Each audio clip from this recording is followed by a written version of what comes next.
Part 1. You are going to hear a conversation between Angela and Mr. Ray.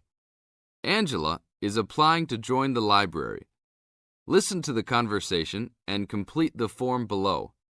First, you have some time to look at questions 1 to 5.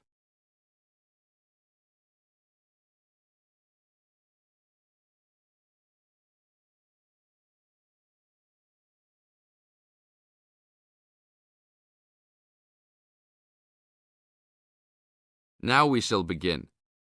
You should answer the questions as you listen, because you will never hear the recording a second time. Hello, how can I join the library? Well, you need to make an application. Would you like to do it now? Yes, if I can. One moment and I'll get the form. Now, I just need to ask you a few questions before you sign at the bottom. Okay. Your full name, please. Angela Mary Price. Price? Yes, that's right. Okay. And your address? Apartment 3, 86 Bridge Street, Pimlico. Bridge Street. That's just near here, isn't it? Yes, not very far. Good. So the postcode must be 2065, right? Yes, that's right. Now, your telephone number. I need both home and work if you have them. My home number is 8763-5142, and work is 8456-1307. Do you need anything else, like ID or something? Yes, your driver's license will do, if you have one. Right. It's easy to remember. I know it by heart. 4040AC. I'm afraid I'll also need to see it. Okay, here it is. Thanks. And your date of birth, please? 24 March 1981. Okay, thanks. That's the most important part completed. But if you don't mind, I'd also like to ask you a few questions for a survey we're conducting. Yes, that's okay. Now you have some time to read questions 6 to 10.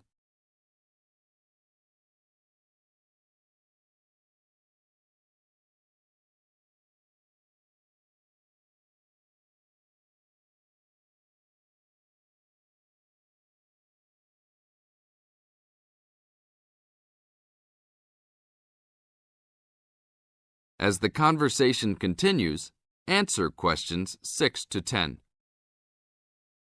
What kind of books do you like to read? Here's a list to look at. Oh, it varies from time to time, but I always like to relax and learn about other countries I might visit one day. I don't like anything too heavy or serious, unless it's about animals or the environment. I'm not really into sport very much. Anything else? Well, I do like entertaining at home. You know, dinner parties. So I suppose you'll have something for me in that line. The pictures in those books always make me hungry, although they never seem to turn out exactly as they look in the books. Fine. I think that's all I need now, except I need you to sign here on the application form. Oh, and I almost forgot. The membership fee is $20, which is refundable if you no longer stay a member. There you are. Do I sign at the bottom here? Yes, that's right. You can borrow books now if you wish, although your membership card won't be ready until next week. So if you want to borrow today, you can pick up your card when you return your first books. That's if you want to take some now. I think I will, but I'll have a look around first. Okay, take your time.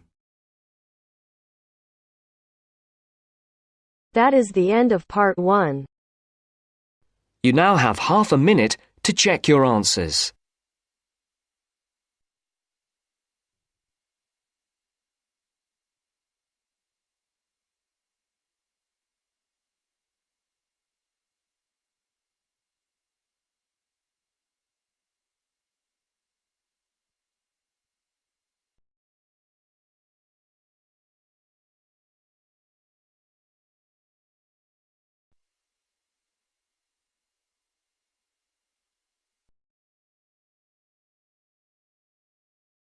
Now turns to Part 2.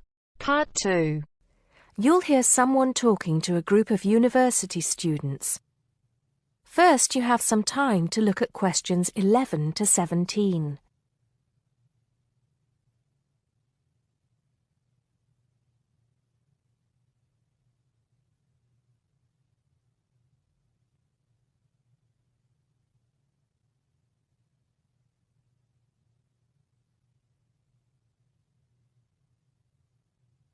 Now listen carefully and answer questions 11 to 17. Good morning, everybody, and welcome to Upton University. I hope you are settling in and beginning to find your way around. I know how confusing it can be when you start life at university, and that's why we have Freshers Week to help you find your feet. Before I go any further, I should perhaps introduce myself. My name is Sally Jackson, and I am the Secretary of the Students' Union, which has organized this week of events for you. You will usually find me in the office on the first floor of this building when I'm not attending lectures. Anyway, down to business. Of course, there are a few things that you are obliged to get done during your first week here. But once you've opened a bank account, if you haven't got one already, seen your director of studies to discuss which courses you are going to take, and signed up with a doctor, there will be plenty of time left to enjoy the events we have arranged for the week. And have we got a lot lined up for you? Throughout the week from Monday to Friday, every morning starting at 10 a.m., there will be orientation and welfare events. These will include tours of the campus, which, as you have probably noticed, is the size of a small town with 9,000 residential students, as well as sessions on developing study skills. We also have tours of Upton itself arranged for you, with a bus leaving from outside this building every afternoon at 5 o'clock. There are a number of interesting things to do and see in and around Upton, so you can expect visits to the castle and museum as well as the popular Ghost Walk. You'll need to sign up for this one, as numbers are limited. Just put your name on the list on the notice board in the entrance lobby. An important event is scheduled for Monday, that's the day after tomorrow, when we will be holding the academic fair. This is an opportunity for you to speak to students and academic staff about the courses that are on offer. The academic fair starts at 1 o'clock, by the way.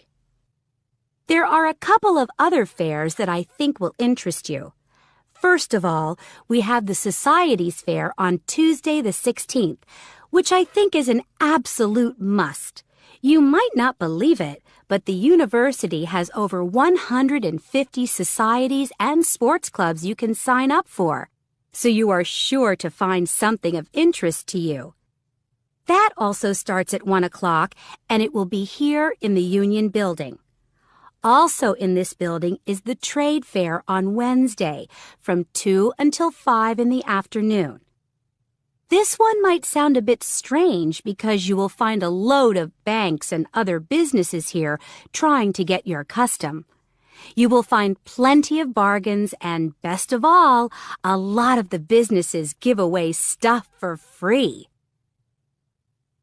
Before you hear the rest of the talk, you have some time to look at questions 18 to 20.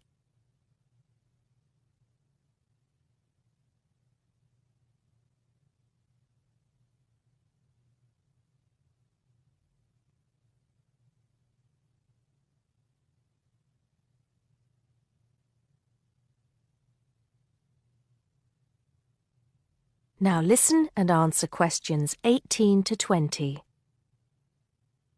We've also got a great entertainment program lined up for you, starting tonight with our welcoming party.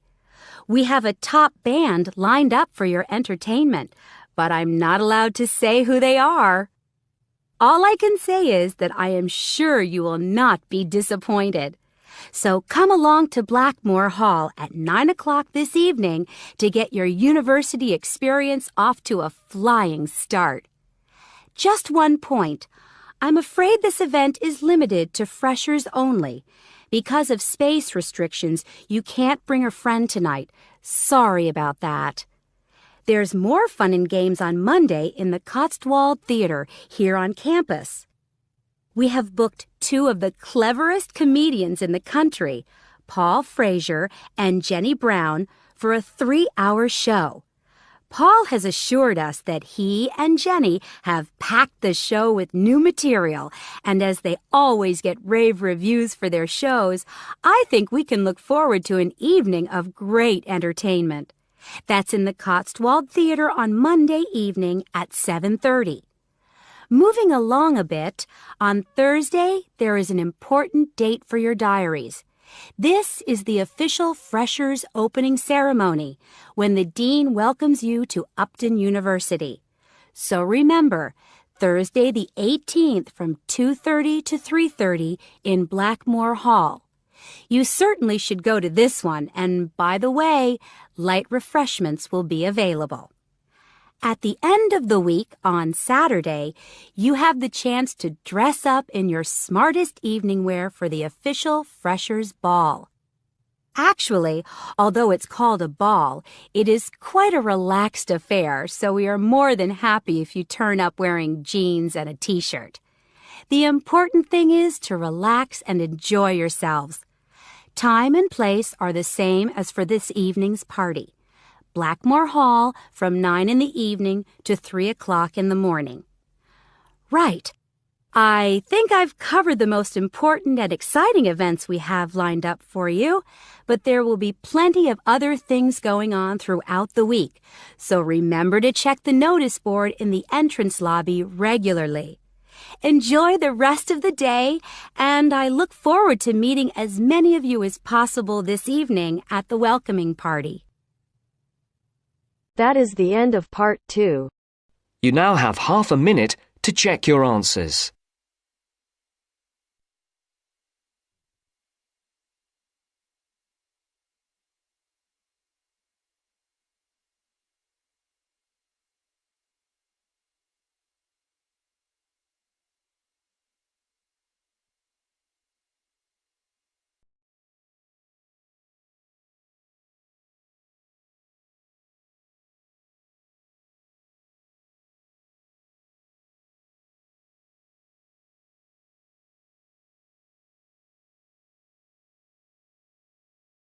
Now turns to part 3.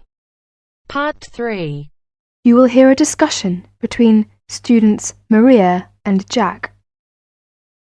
In the first part of the discussion, they're talking about their opinions about some of the things in their universities. First, you have some time to look at questions 21 to 26.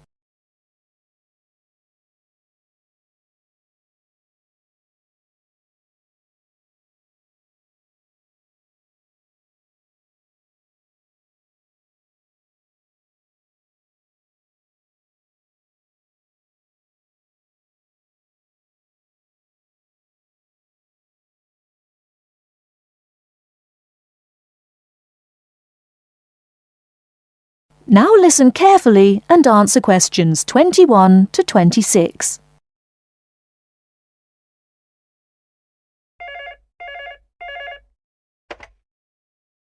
Two four one 4331. Good afternoon. May I speak to Jack Robert, please? Speaking, please. Hi, Jack. This is Maria. Hello, Maria. How are you getting on there? Fine. I arrived in Nottingham yesterday. I've just settled down, and I live on the campus of Nottingham University. Oh, that's good. Do you like the campus? Yes, it's beautiful. What do you think of yours? Edinburgh University? It's marvellous. It's on a hill and very close to the sea. I like it very much. It sounds beautiful. Jack, what's the weather like there? Oh, it's fine and sunny. It's said that the weather here is very nice in summer, but awful in winter. What's the weather like in Nottingham? Well, it's a bit depressing. It's been raining since yesterday. I can't go out, so I have to stay in my room. What about your room? Is it a nice one? Yes, it's small and elegant. How about yours? Mine is an ordinary one. It's a twin study room. I share it with one of my classmates. He's intelligent and very friendly. We're getting on quite well. How's your roommate? She's very nice, but a little bit quiet. She likes reading and seldom speaks. By the way, do you like the Scottish food there? Oh, I like it. It's very delicious. Oh, really? I don't like the food here. It's disgusting. It has no taste. I have to cook for myself in my room. Well, Maria, as the saying goes, when in Rome, do as the Romans do. Come on, don't be too choosy. Oh, someone's at the door. I have to answer it, Maria. I'll call you this evening. Bye. Bye.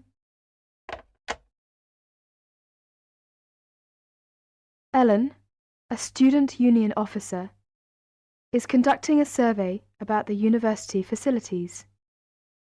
She is asking 2 students about their opinions.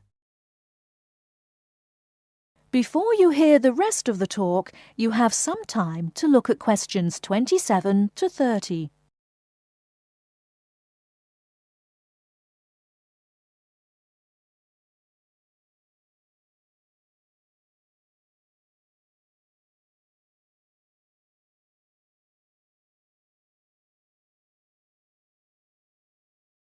Now listen and answer questions 27 to 30. I'm Alan, and I work for the Student Union. Now, I'd like to hear your opinions about a few things in the university. We've asked for some volunteers to help us conduct this survey into how satisfied students are with the university facilities. First of all, let's take the lecture rooms. We could score them, for instance, 1 is excellent, 2 satisfactory, 3 rather poor, and 4 really bad. Robert, you first, please. What do you think about the lecture rooms here? Not so good, I'm afraid. I would score 3. They're too small for one thing. Sometimes we can hardly find a seat. Yes, but that doesn't happen very often. Personally, I think they're all right. They're comfortable, and the acoustics are quite reasonable. It doesn't matter where you sit, you can always hear the lecture. I would give 2 for them. How do you feel about the car parking facilities? Are they adequate? You must be joking. I can never find a car parking space when I need one, and when I finally do, it's a very long walk to the university's teaching building. I'd give it a 4. I'm afraid I also agree. We need more car parks urgently. This is perhaps one of the major shortcomings of this campus. It gets a 4 from me as well. I come to the university 20 minutes early just so I can drive around looking for a parking space. What about the computer centre then? I think it's first class. The software base contains a large selection of learning programs, language games, and word processing facilities. I would give a score of 1. I quite agree with you. It's very modern and also under the supervision of qualified staff who can offer help to us while we work, should we need them. Oh, good. Well, what do you think of the library facilities? Let's say the periodical room first. Well, I've scored that 3. I'm sorry to have to say, but, I think the room has poor lighting, and I'm disappointed about that. I've given it a score of 1. As far as I'm concerned, it's excellent and well stocked.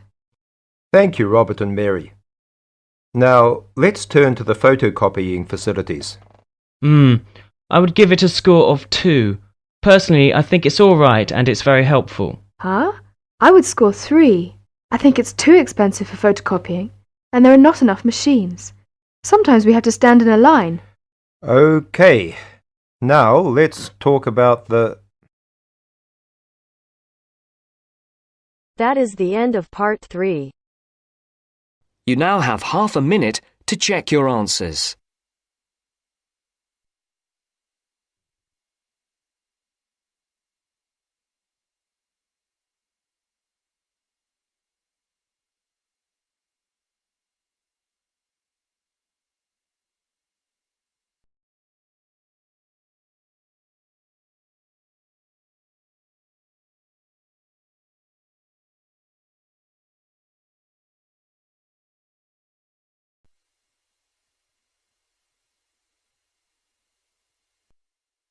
Now turns to part 4.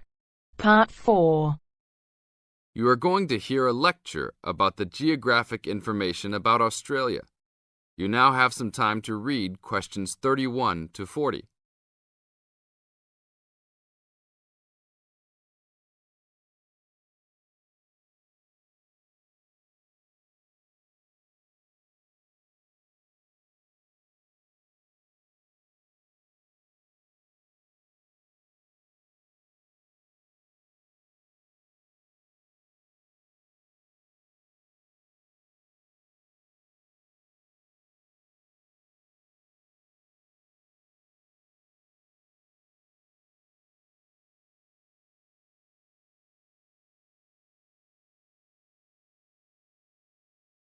Now listen to the lecture and answer questions 31 to 40 by choosing the best answers from the choices. Good morning, everybody. We'll continue to look at Australia, and today look at one of its greatest natural challenges, water for the agricultural sector. As the only nation to occupy an entire continent, Australia has a unique environment, with much of it very flat and dry. One notable feature of the Australian continent is that it is the lowest of the continents.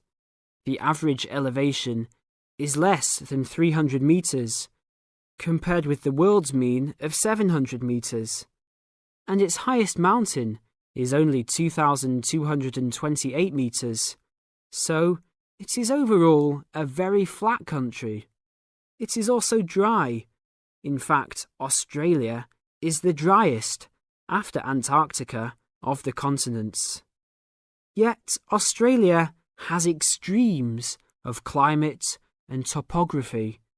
There are rainforests and vast plains in the north, snowfields in the southeast, deserts in the centre, and fertile croplands in the east, south, and southwest. And Australia contains some of the wettest areas on Earth. In western Tasmania and on the northern Queensland coast, but half of the continent has an annual rainfall of less than 300 millimetres each year, and only 20% has more than 600 millimetres each year. A major problem is that the limited water resources do not match up with where water is consumed. The major water resources are in northern Australia and Tasmania, whereas most of the agriculture and people are in southeastern mainland Australia. The agricultural sector is the largest consumer of both self-extracted and main-supplied water, using over 70% of total net water consumption. Electricity and gas supply, and water, sewerage and drainage services use notable amounts of self-extracted water. However, net consumption in the household sector is the lowest, just 8% of total net water used. Australia's water use increased by 25% over the decade between the mid-1980s and mid-1990s.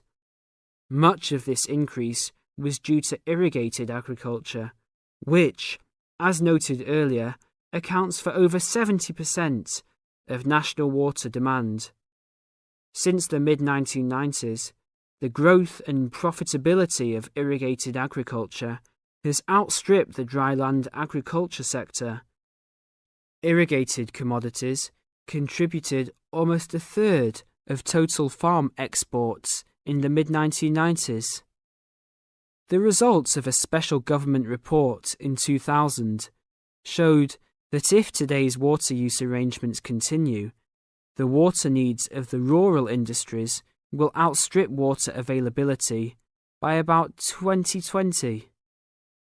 Irrigated agriculture, Australia's major water-using sector, would be seriously affected by the shortfall. And although groundwater underlies large areas of Australia, it accounts for only 4% of water use. So, clearly, apart from water for households, which mainly comes from dams or rivers, it is the rural sector where efforts towards water conservation are particularly directed. In this sector, the largest consumers of water are the meat and wool industries. One of the major problems in considering sustainable agriculture is the large amounts of irrigated water used to produce these products. Some of the crops, such as wheat, maize, and soybeans, also use a lot of water. Furthermore, many crops are grown in dry areas, where up to half the available water evaporates from the soil surface or seeps down too low into the ground for the plant roots to reach it. Well, that's all we have time for this morning. You will be able to do further study on this topic in the library, and I have a handout here with references for those who want to come out to the front to collect it. Next week, we'll look at outback farming and... That is the end of part 4. You now have half a minute to check your answers.